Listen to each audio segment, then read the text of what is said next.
Hello, my name is Bridget Adam and I'm a student at Northwestern College. This week we are learning about organizational tech tools that we can use in our classroom. I came across this tech tool called Blendspace by Tess, and I found this to be a very fun and engaging resource that I hope to use in my classroom this fall. So I want to just get started here by giving you a little bit of an overview of Blendspace. Inside Blendspace, when you get signed in here, you're going to be at your dashboard. And this is where you're going to be able to start new lessons, go to your classes that you have set up, or even view the lessons library. That's where I want to start today. So if I click on Lesson Library, this is going to take me to some teacher-made blend spaces that have already been created.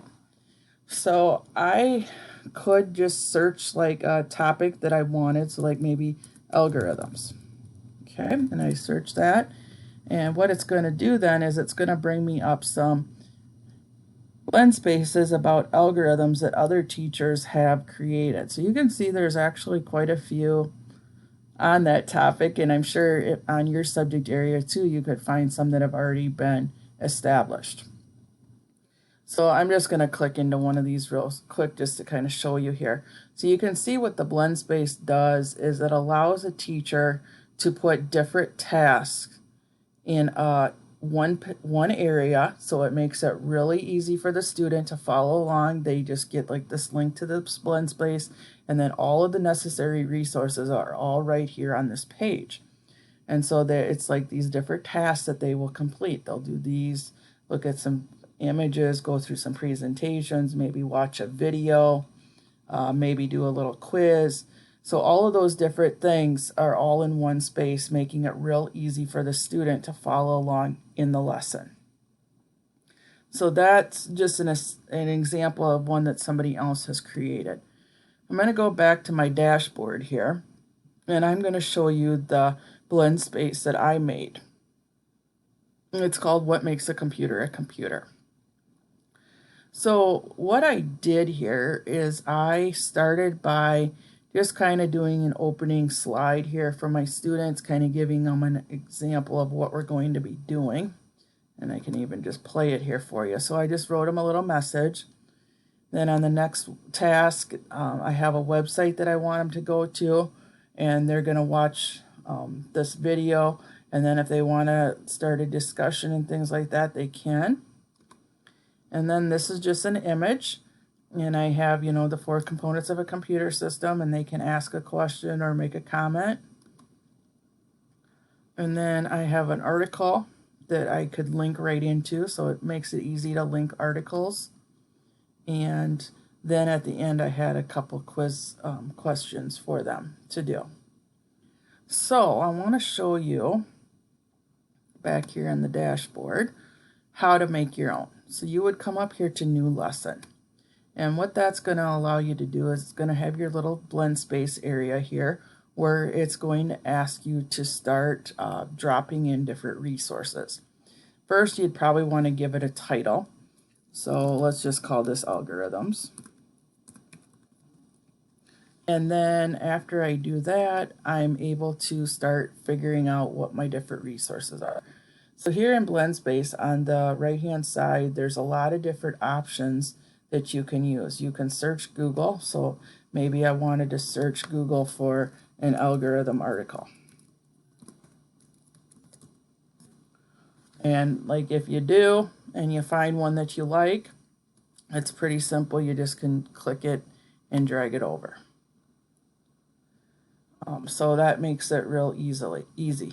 You can also search images. So here's an image of an algorithm displayed as a flowchart, so you could put them in. You can search Flickr. You can insert your own web page link. If you have different resources that are built right here into test resources, you could insert them in. You can link things right from your Google Drive. Dropbox is another one. If you have Dropbox, you can put things right in from there. You can upload your own media files or videos, audio or video files that you have. And then you can also align it to standards. So basically, it's just like when you find the media you want to put in, you just click on them and then drag it into the space here, into the square area that you want for your lesson. Now by default there's 6 squares, but if you want to add more, you can just add another row and there would be more for you. Up here it allows you to share it, so you can get a link here and share it with your students on Google Classroom, Twitter, embed it on your website, email it, send it on Facebook, or you can even generate the QR code for it. Privacy, there's a setting here where you can see who can view your lesson and copied from your lesson and things like that.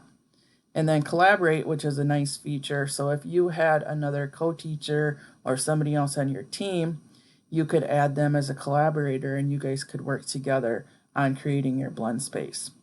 So I found that really beneficial, that I think my coworker and I, the other teacher that teaches the same classes as I do, we could use this feature to collaborate with each other on our same Blendspaces.